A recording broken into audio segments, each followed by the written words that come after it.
中式谁来晚餐，每集带你拜访一个家庭，并邀请他们的梦幻嘉宾上门共进晚餐。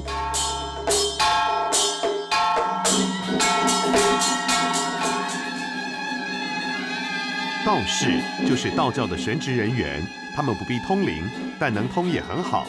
重要的是，他们得学习各种道教仪式，包括画符、持咒、请神、驱鬼。今天我们拜访的是在基隆传承了6代、有150年历史的道士家族——雷城坛坛主李悟己和他的家人。李悟己47岁，雷城坛坛主，单亲爸爸。他喜欢搜集房间里摆满各式珍奇古堡。就是我有检定过了。我拢乌白看，啊像你看这动嘛是讲，这我，这嘛是有的拢玩具，这来这嘛古董。因为交友广阔，想邀请的来宾全是自己认识的艺人朋友。李连的紫薇将会来。大儿子李明俊18岁，安乐高中2年级学生，国中休学1年，跟爸爸学道法，所以和弟弟成了同班同学。他想找的来宾是安心呀，对不对？都是呀，好。小儿子李从辉17岁，安乐高中2年级学生，笑容腼腆，很有书卷味的他想邀请的来宾是网络红人重量级的谢姐姐。女儿李于轩16岁，基隆商工1年级，全家人最爱开她的玩笑。大小姐，你不要一直讲话啊！不要嘴。他想和谁吃饭呢？梁静茹啊，郁可唯。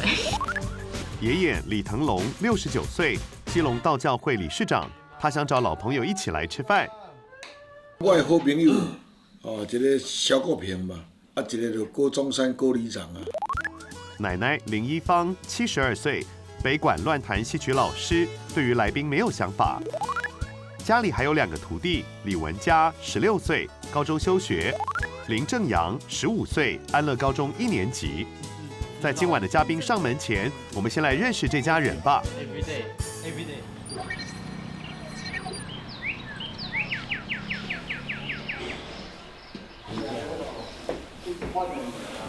快点啊，起来了。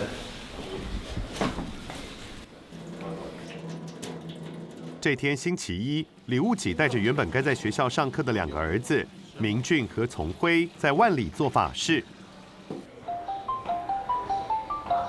喂，哎，在哪里？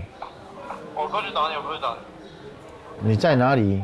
哦，我在你这边。你叫他们都在这边集合了，你在弄找我号冲啥？我跟你讲哦，那个啊，朱念甲溜去。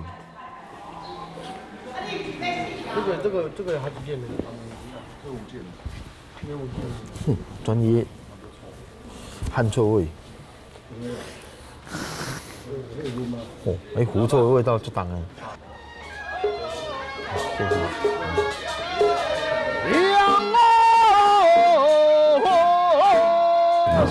今仔日这算第3天啊。即马这出就是要做入咒，入咒好落过来就早一点要敬天。咱可以就是要做神，然后来bingo，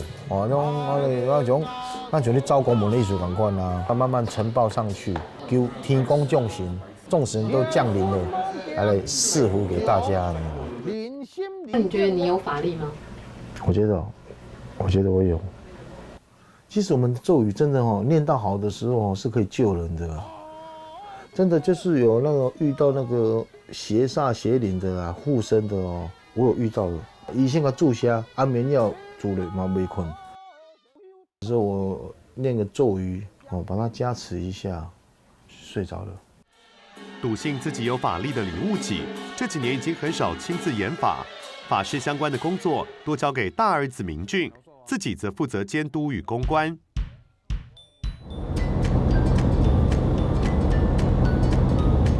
我送红包给人，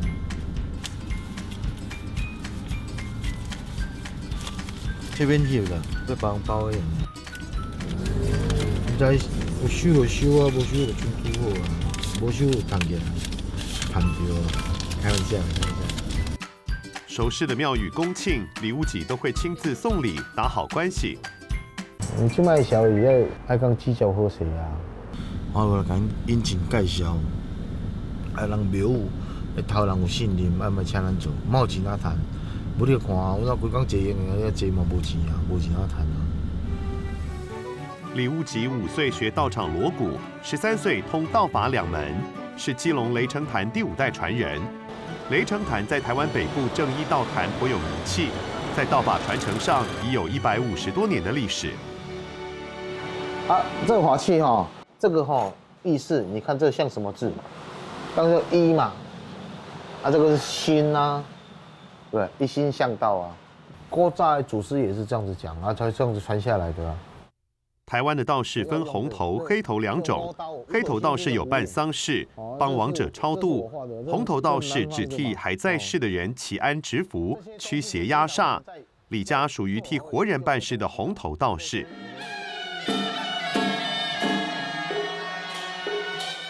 比起在前场道坛诵经念咒，李务己更喜欢当后场伴奏的乐师。前场也会，可是我都尽量想要做后场。啊，那时候老爸他说你给我做啊，当然会怕老爸，然后就做啊，做都是为刚刚拍戏。以前哦，那比较封闭的社会嘛，那朋友同学就会做啥，我拜人家做啥，对吧？啊，他就以我们行业跟他们行业的不一样，会笑。当时才念国中的李务己情窦初开，担心当道士没有异性缘。我爸讲你也无有，我惊娶无某啊，无有啊。我爸讲，啊我安尼佫娶某，你看我毋是儿子，我咪娶某。你我囝嘛遐大啦。神明真的庇佑他结婚，生了2男1女，婚姻维系了15年便离婚，3个小孩都跟着爸爸。只是孩子们对传承这份家业的看法完全不同，其中小女儿于萱最为排斥。反正你不要就是爱到我这样子就好了，就给他们做就好啦。可是他们一直硬逼我要去做，我就不喜欢。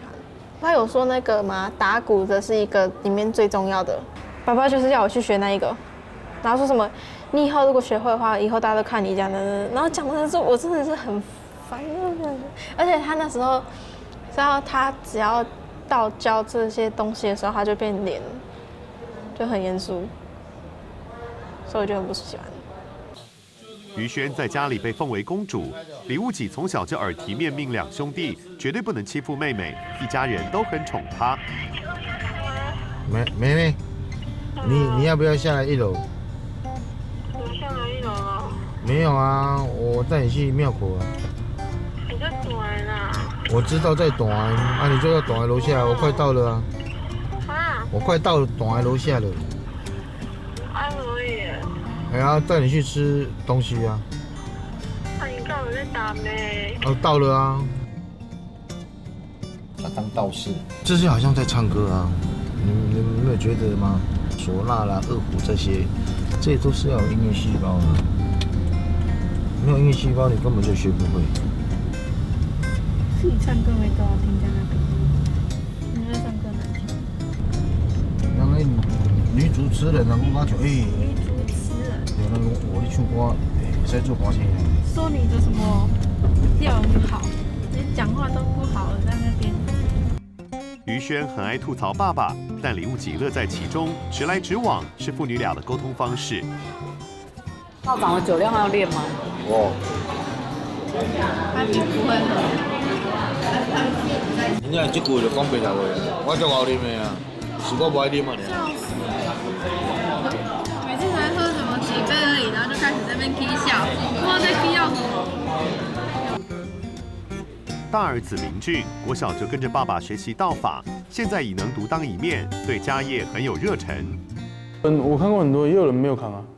他们家以前也是很风光，有段时间很风光，但是结果回到他儿子说他不接，要去上班，心里会刚好啦，因为毕竟恁老爸一个人爹地都怕要知啊，然后你就这样子放掉。明俊不爱念书，国中毕业后休息1年学道法，才回去念高中。你们所有的同学都知道你们在做道长。他们一开始也是觉得说，哇，你们都在做这个，说你们这些老灰啊人，他就说我们是老灰啊人。就后来等到有一天他真的惊到，然后来收惊，他才开始慢慢尊重。虽然被同学取笑落伍，明俊并不以为意。我们会的，人家不一定会啊。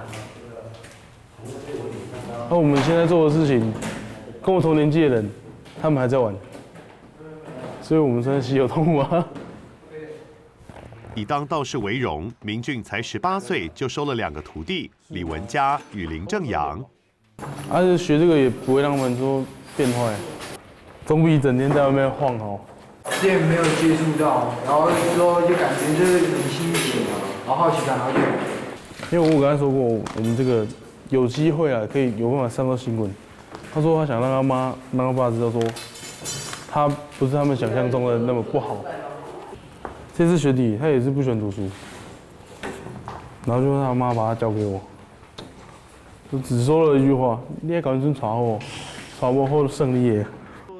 相较于明俊一心一意的投入，弟弟重辉对于家业传承还是感觉迷惘。毕竟这是家里的一个事业啊，总不能说不要就不要。但是我想过说，如果我不接，那我要做什么？然后我爸爸就说：“你先不要想那么多。”他从小给我灌输的思想是：你都不要想那么多啦，你高中先去读完，然后你都先帮家里。他都给我灌输这样的思想。嘛袂讲诱导啦，亲像讲你像咱食这道嘛袂歹啊，那你就无爱读册啊，你无读册哦，你无这，你来学到一个坎站，你变先生，安尼变讲高公道长的时阵，走到哪里能尊重到哪里，安尼我猛甲讲无讲，袂使用逼的，用压的，用爱用逼的哦，这个变讲，冇好啦，冇歹。重辉就像当年的李悟己，对于前场诵经没有太大的兴趣，但在爸爸的眼皮底下，还是得硬着头皮学。不月下，不月下，楚萧阳明，秦萧阳明，思条不远航，思条不远航。在前面家给你这个兴趣，我可能还没有找到，那个点还没找到。但是如果说乐器的话，那个点我有找到。乐器我真的是已经就是很会，但是他一来我身边的时候，我那边莫名其妙就会紧张，他在旁边我就有压力，真的。在爸爸面前，重辉总是担心自己表现得不够好。他很擅长后场音乐，国中毕业时曾努力考上外县市的戏曲学校，却没得到爸爸的支持。那段日子就是蛮难过的。然后我跟我爸讲过，真的说我真的很想去，但是后来到了必须得去赶去学校最后一天，那天刚好也在法会，我说什么都不能离开。我爸爸跟我讲就是你要读，那你就过去吧。结果后来我没选择去，因为那时候我爸给我的一个眼神跟一个讲话态度就是说，你可以啊，就是一种不屑还是这样讲，不太想讲这件事。放弃想念的学校，重辉消极了半年，父子关系一度紧张。半年不想读书啊，不想练习啊，看到我爸也不是说什么很好的那个态度，基本说做事都好像做一半这样子。我哥就是一直跟我讲说，你去那边能干嘛呢？这样。后面我才慢慢开始了解领悟。如果能重来，我是希望弥补那半年。我能做的事情，我就尽全力去做，而不是草草的就做一半这样子就好。我只是在学我爸而已啊。他跟我爷爷起冲突的时候，他不讲话；现在我跟他起冲突的时候，我不讲话。世代相传的沟通方式对这个家庭有什么影响呢？下一段告诉你。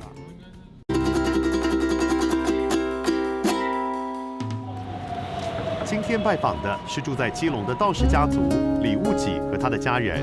这天假日，重辉和妹妹在买手机的途中迷路，延误了李悟己回道坛的时间。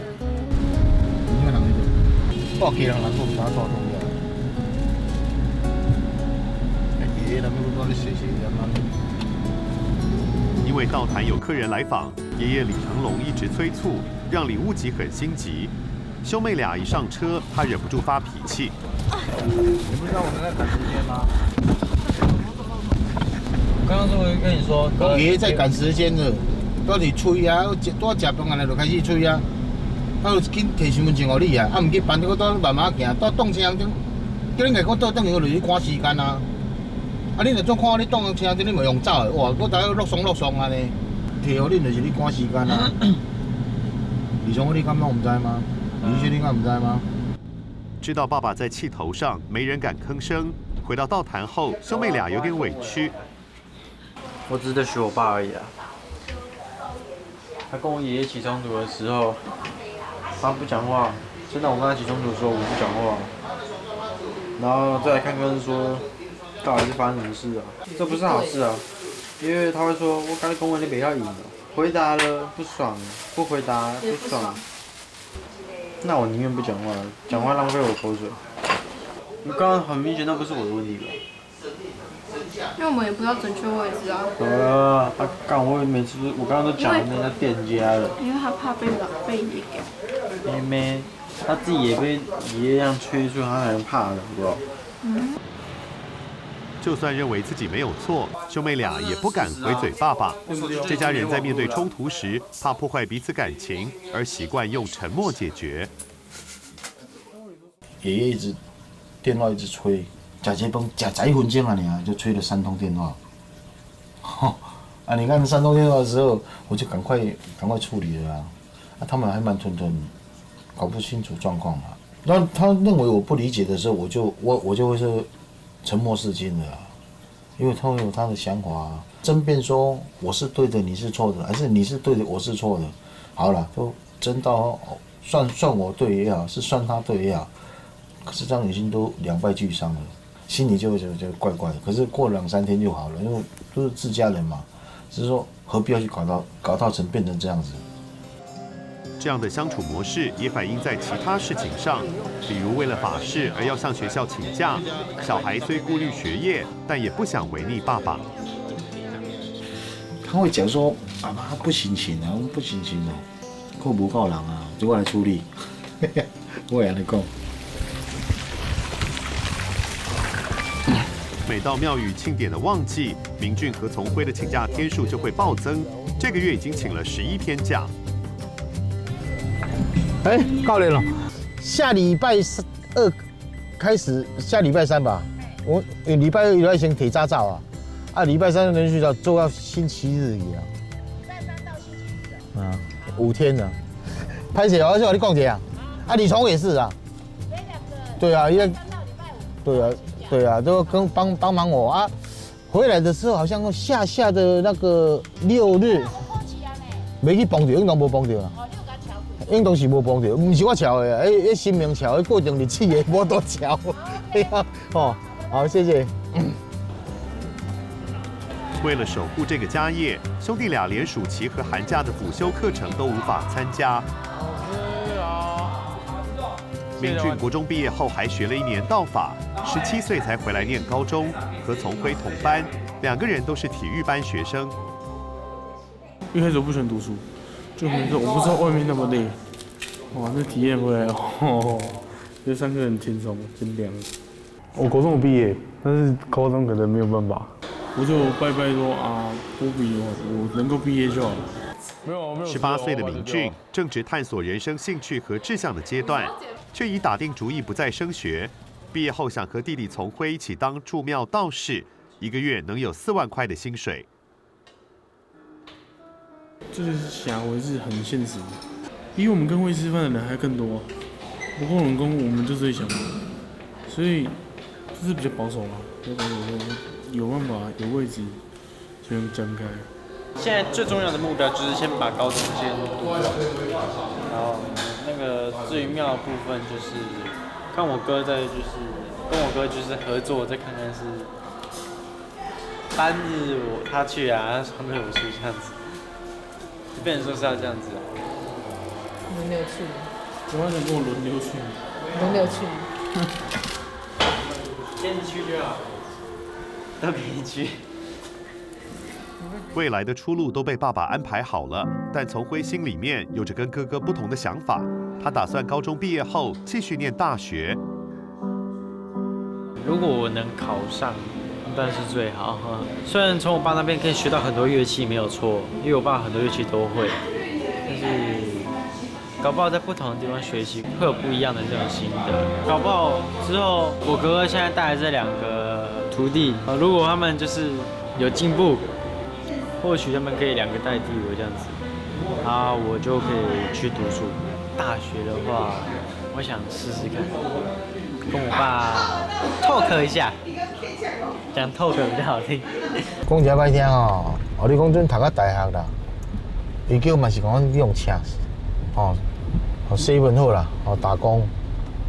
你教完好，你家业你甲学起来，后摆你讲歪，不想做，你去做别的行业，我都很赞成。可是说不定他以后还会，如果真的没有办法外面赚钱的时候，他还有一技之长在。我是这样子的想法。李悟己认为念书不等于有饭吃，加上道士这行看重经验，越早学越吃香。他希望儿子先学好家业，大学等有空再念。而女儿于萱要升学，也得符合李悟己开的条件。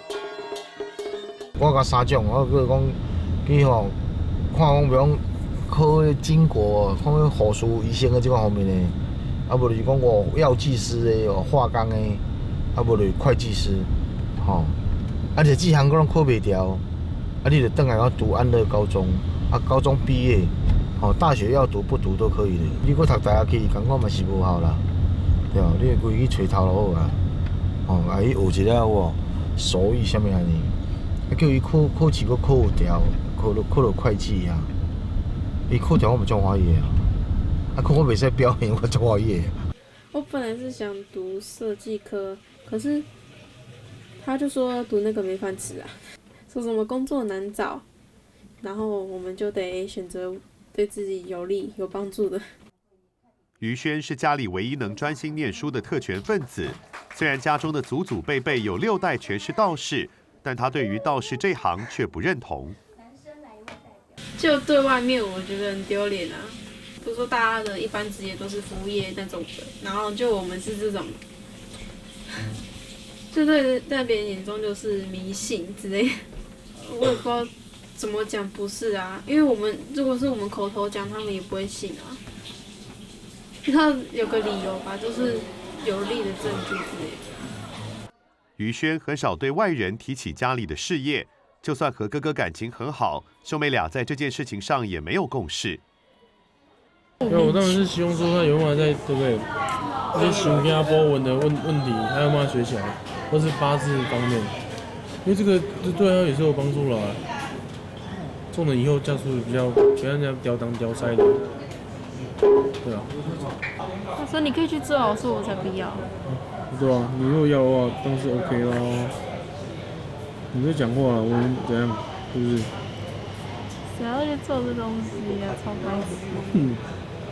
如果他有这样跟我讲，我会说你吃什么长大的？我是吃这个行业长大的。于萱的心情，明俊和从辉都很理解。他们对于道士有法力且能担任和神明沟通的角色，都曾怀疑过。相信啊。他骗人。差不多有80%是相信，这20%就是因为自己没有遇到过或是看到过，所以我也就是会有留个底，就觉得说有点怀疑这个点。因为他没有神如说看到一些情况，很奇怪。假如说原本医生查不出来就是病因了，原本的生病的原因，但是来波纹之后又去看医生，马上就看医生，他说哇，你这就是安哪。就是很奇怪，都是神明有在扶持啊。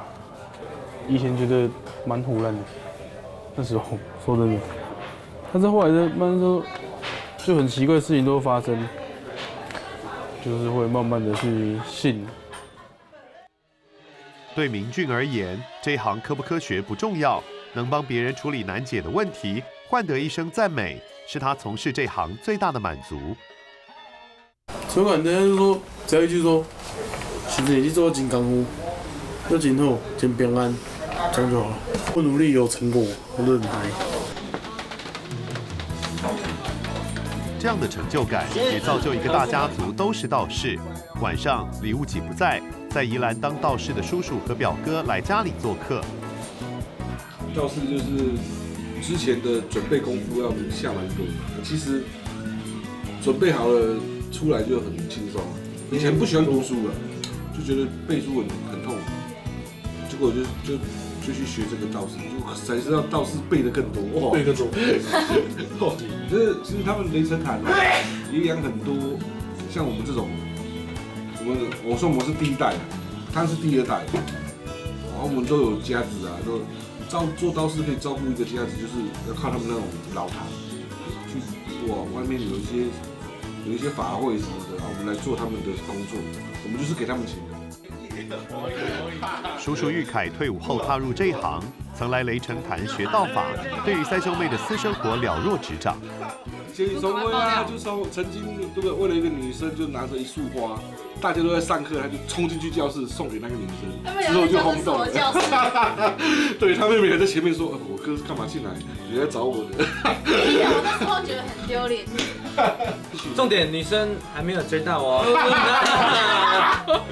重点是女生吓死了。照办毛牙呢盼望到要死，即卖牙塞背啊！在道士家族长大的孩子，他们的生活和别人还有什么不同呢？下一段告诉你。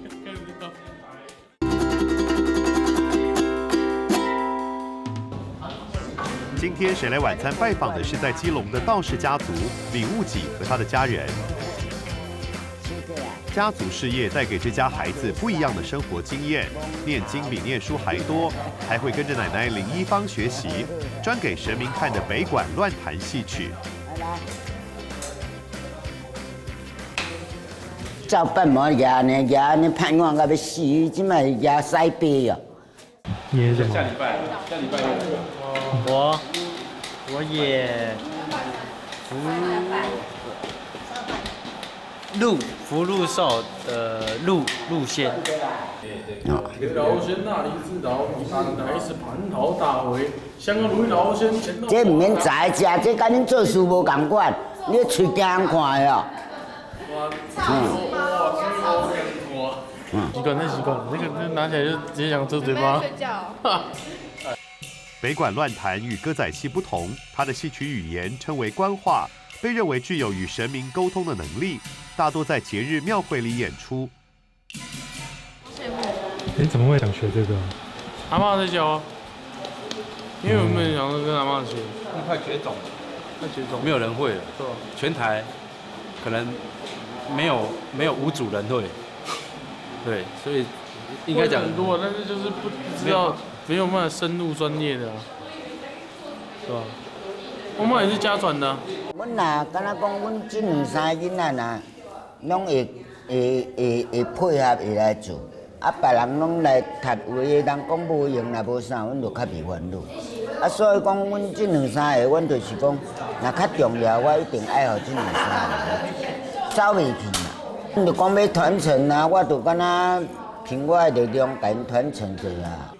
除了传承，这也是一个促进一家人感情的好时机。特别是妹妹于萱，在这时候最开心。因为我怕穿起来很丑很胖，因为看起来跟我完全不知道是我吧？你猜哪一个是我？我会忍受啊，其实你身高差不多啊，灰够底了有没有？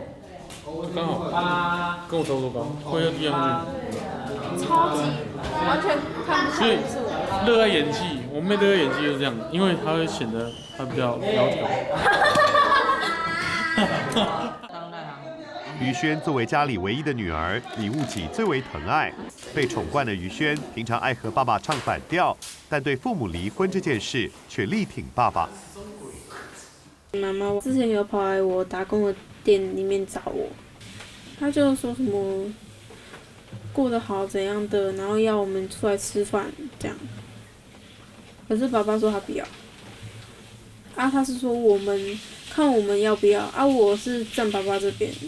所以我也不要，因为爸爸之前就是有讲过一句说，如果以后你们想要把他接回家里来，那就要等他死了以后。那时候我就想着，那就算了，反正他对我们也没有说是很好，就是整天都在玩电脑。于轩回忆，从小就没受到妈妈的照顾，只看到爸爸忙进忙出。爸爸很辛苦，就每天带我们这样上下课啊，然后还要被我这样欺负。他压力很大啦，只是他也不会跟我们讲。他还有金钱压力耶，因为那个不是说阿喜要回去了，我们就想说，因为那时候阿喜的钱都是爸爸在出，然后就是每个月都要花很多。后来他就是说，他要不要请？阿喜是爷爷李腾龙的看护，李腾龙几年前不幸跌倒开刀，差点成了残废。医生叫我讲说如果不幸没有成功，可能会半身不遂或怎样，还签名啊，家属要签名的，我不敢签名，我就骑摩托车回来，到我们道坛，太上老君啊、张天师先生烧个香，我就把众神禀告讲，就我爸爸这经验，给我3个圣杯，我就签，包了，3个都圣杯，讲嘛，佫包了，嘛3个佫圣杯。我做摆徛落去，我随车我都无讲啥，就马上签了。连续2天开了2次大刀，100%成功，这也是一种神迹啊。李腾龙是一家人的精神指标。过去道坛生意不稳定，他与妻子林一芳辛苦撑起这个家。40几年前赚钱真艰苦。我每年拢爱共借钱来过年。看伊你炒菜，我徛电徛在后壁看。看伊厝的盘落了，我倒出来，我目屎你流。伊讲你是哭咯？我明仔载，反正明仔载菜钱无菜钱。为了养家，李腾龙劳心劳力，总算在基隆闯出名号。一家人对他又爱又怕，他对于子孙有3大要求：一点袂使放无刀，搁一点袂使做歹囝，袂使做贼仔。剩的对社会莫有败害，拢会使。这2个查甫的拢有真有受教。伊的偏偏因的朋友若有人即款的代志伊叫伊发展的强啊，敢若啥物呢？拢宁敢叮当，唔敢叮当。扛着爷爷的期望，明俊不敢让爷爷知道自己会抽烟。知道他非常伤心。他说：“声音啊，我本乖乖啊，讲的。”他很受不了。我中的同学大家都抽烟的，迄落食薰啊，那我家己本身就食啊。我食时我就咱咪讲，我一个我莫食安尼。我应该我食阮爸嘛是讲我会把念啊。我女儿也是讲了，好让我给我时间，到我进去我教你看，我改互你看。为了儿女，李悟己鞭策自己戒掉30几年的烟瘾，兄妹深深领受了父亲对自己的心意。我爸既然是很关心，很注重这个家里，但是他不会讲，他去做，收到成果之后，大家开心啊，这样子就好了。没有就能帮他分担的，尽量帮他分担。我们只要听话，他就爽啦。这是他，他要听话，我爸就很开心了。每个人跟他要求是不一样。生日蛋糕，爸爸的。你们这个是自己花钱买的吗？对啊，合钱一起出啊。谢谢。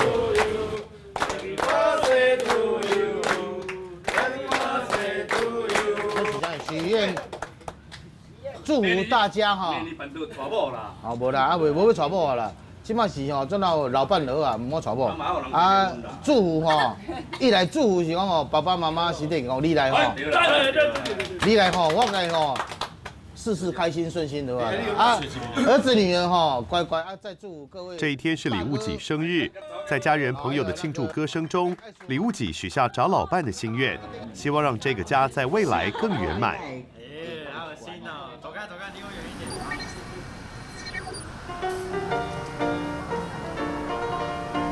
今天是嘉宾上门的日子，李悟己提早打烊，赶到餐厅拿预定的菜肴。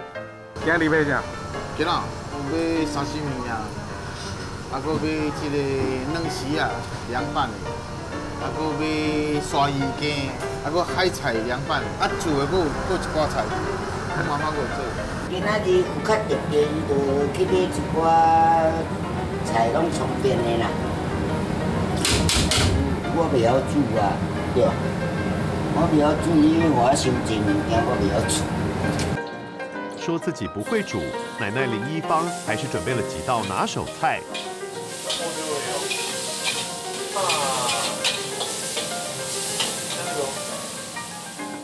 但却发生了意外的小插曲，胡椒虾成了卤肉口味。我把更加更加。害我去。好狠哦！啊？是啊。没有，不吧？看到没有？啊。你高兴？香哎，卤肉味道。料理都上桌了，林一芳却拿出冰箱的剩菜。我要吃馍，做的馍。我点仔馍搁较食食，我去做8只咸菜食食，我即摆先食这。你莫看，哎呦！我倒啦，我即摆无食，我皮皮出你啊！刚才剩头家呢，你咧创啥物？疯了。真的假的肉，没有人懂。这时候我最期待的。已经饿了的这家人，最期待哪一位嘉宾来共进晚餐呢？就你跟他一个指问能够来同我啊，有好朋友都来就好了啊，就大家会聊聊天啊，对不对？哈，开心的。你是真的。公司啊，用菜偌艰苦，你知？我像你看麻将，你听啥物牌哦，叫比较趣味啊！我听过今天的菜色都是基隆在地有名的海鲜美食，会是哪位嘉宾有口福呢？是演员好友咪玲何芷薇，还是歌手安心雅、宅男女神谢洁玲呢？赌500块而已。赌是谁？就是男他就赢了，女的我就赢了。神秘嘉宾就要现身，下一段马上揭晓。太刺激了！我即摆先食这，你莫看。今天谁来晚餐的东道主是在基隆传承了150年的道士家族李悟己和他的家人，他们正在门口等待嘉宾上门。有没有赌啊？赌500块而已啊。赌是谁？就是男他就赢了，女的我就赢了。提示哦。哇，这家大只大麦。你看到了吗？看到了吗？是谁？我在靠我。谁来晚餐的专车载着神秘嘉宾出现了，他究竟是谁呢？太刺激了吧！不会的，真假？哎，你好，哎，你好，好开心哦！答案揭晓，今天的来宾是知名女演员林芷薇和儿子袁哲安。林芷薇出道19年，早期以类戏剧《玫瑰同林演》打开知名度，近年来多投入公益活动。他和李悟己一家人早逝旧世，特地带来儿子跟道长一家人叙旧。蛮久没有吃到妈妈的味道的秋肉菜，不知道今天会不会吃到妈妈味道的秋肉菜这样子。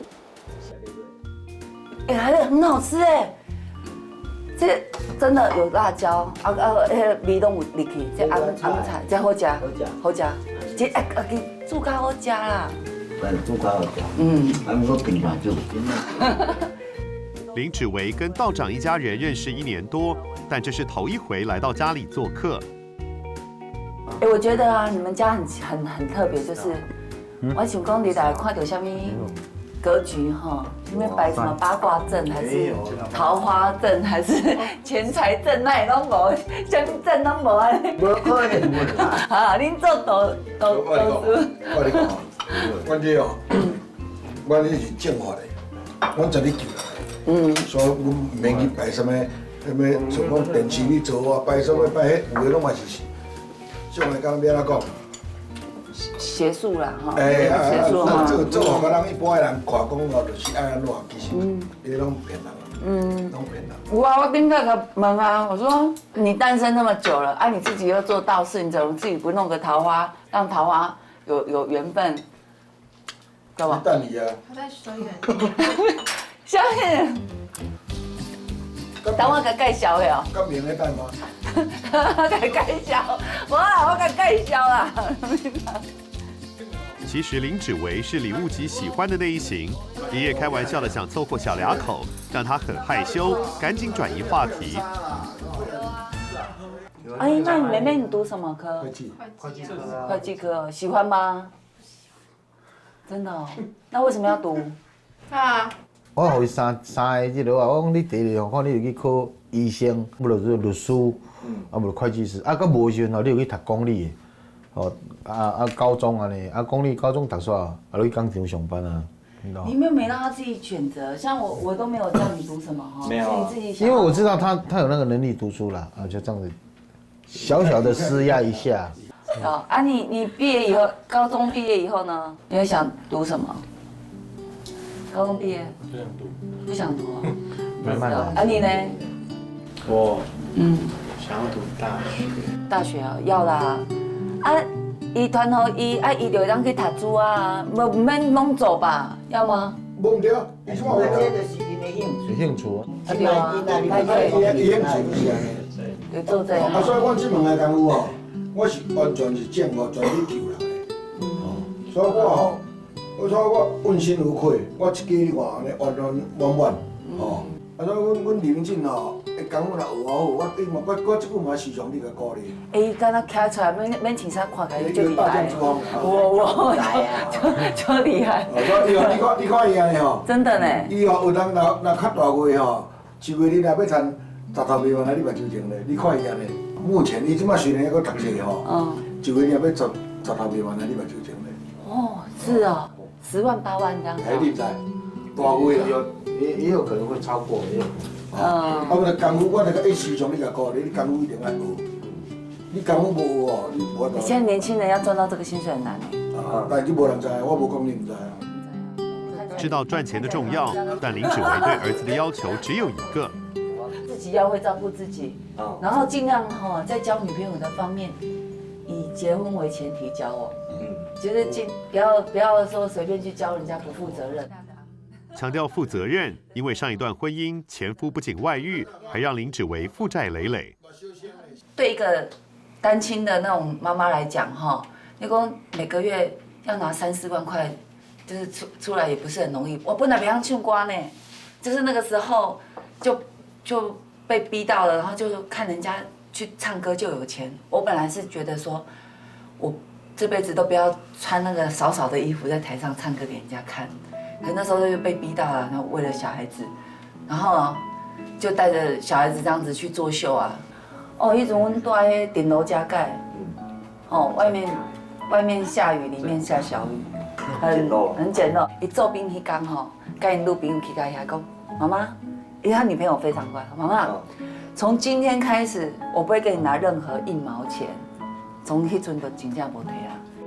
那么感情很好的母子俩怎么面对冲突呢？比如说我第一次抽烟，我妈说我出轨了，叫我搬出去。嫁出去，她也很不高兴哦。不是我。回到家的时候，关门很用力哦，结果跑去踹门说：“你以为你呢？我比你还凶啊！”然后就只有关门踹门这一种，结果后来他都不跟我讲话，都是空气。你马上冷战过了。有冷战，后来就是没有钱才跟我讲话。真的吗？冷战哦。我没有跟你拿钱，好不好？他就你知道那种老人的那种欢，老人欢怎么？就让我真的受不了。怎么呢？是念你还是说？就讲话很大声啊。很大声啊。会大声什么？被孙女嫌烦，爷爷没有生气，反而和林芷薇聊起一段家族的往事。其实伊唔是伊的生母。是哦。伊安怎我娶一个牵手结婚头尾欠3天啊4天才14个月。安怎生伊啊？伊13出世嘛，14人啊。原来忽然间就安尼死去了。我会哭到袂哭，无偌久熟悉到伊，伊嘛真好打，讲正经伊嘛真好打。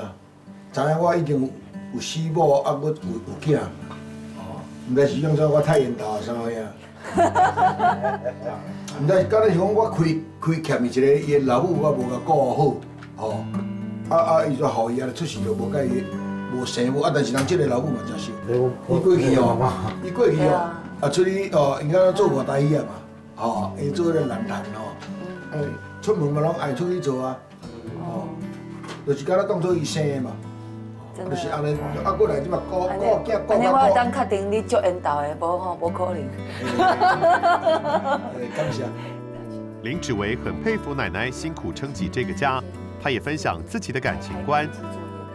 我现在是完全不会想要谈感情，因为我就觉得我现在为自己而活啊。如果我为了一个感情就为对方而活，又很辛苦啊。对。我觉得你也是自己一个人也过得很快乐，不是吗？对啊，不错啊，真的不错啊。 你都没交过女朋友吗？有吧？用酒的啦。用酒的。是什么意思？用酒。是啦，阮妈妈以前从阿咪出来，啊食只饭，啊开讲一个，各自回家。你若拢无闲，你无一定讲甲留来，你也是安尼。啊，但是甲你讲，我嘛是足快乐的啊，对毋对？啊，你若是讲拄着讲拄有一个你有缘的人，啊看到。 有对感，迄个就无共款，迄个想法吼会变迁。等甲恁囝，人伊若搁一个成家立业，对，你会变孤单老人啊。有啦，我还是希望我妈可以遇到对她好的男生啊。对啊，因为后来我妈认识的男生朋友，都让我妈觉得不是很好，让她心里不是很好过。对啊。 都造成他的困扰，但我希望说，如果妈妈以后还有要交往的对象，我是希望她能找到她喜欢的，跟那个男生也是爱我妈妈的。欢乐的晚餐气氛接近尾声，林芷薇带来豆花当甜点，答谢礼物及家人盛情款待。我已经一个人习惯了，那我在学习画画的过程呢，其实有一个重点，就是要享受寂寞。 但是我今天来了这个家庭的时候，我又觉得，好像有家庭也不错呢。但我又觉得，我已经因为单身很久，我不知道我未来如果真的有这种家庭的时候，是有点想，可是又还是有点怕。但是今天来真的感觉很不错。他们的职业让我很有兴趣，跟我不同领域的，我就觉得很特别。无意中熟悉到一个名人。 真欢喜讲日后因有时间，较侪来家人来阮厝的吼，来做客。真乖啊！这查囡仔袂啦，不哩乖，不哩也有社会的经验。人生就是安尼啊，起起落落，若好的时阵就嫁着一个真好的翁，若嫁着歹的时，就是伊的命。咱若有一命，安尼来，伊就会出这苦海。也谢谢他们，把他们的过去的故事跟我们大家分享，结交就是认识朋友。我恐怕那今后，他也非常谢谢他们。我觉得阿姨给那个哥哥，就是算是蛮大的自由空间吧。 就是有让他就是自由的发挥，想要去学什么，然后他也有学，让哥哥有学到自己的一技之长，这是我也蛮羡慕的，因为毕竟在这个家庭，虽然爸爸也有给我空间，但是还是有点差别，对，所以我有特别注意到这边，不简单了。如果是换成我是他哦，可能就没有像他们那么坚强了，真的啦。那像安尼哦。 那是女生的，如果男生当然是应当是要扛起这种责任的。如果是女生的时候，像她很坚强的啊，蛮佩服的啊，偶像。画久了就是你。啊，对。啊，这嘛画，啊，讲摸画看嘛，处理啊。一东七七九东东画。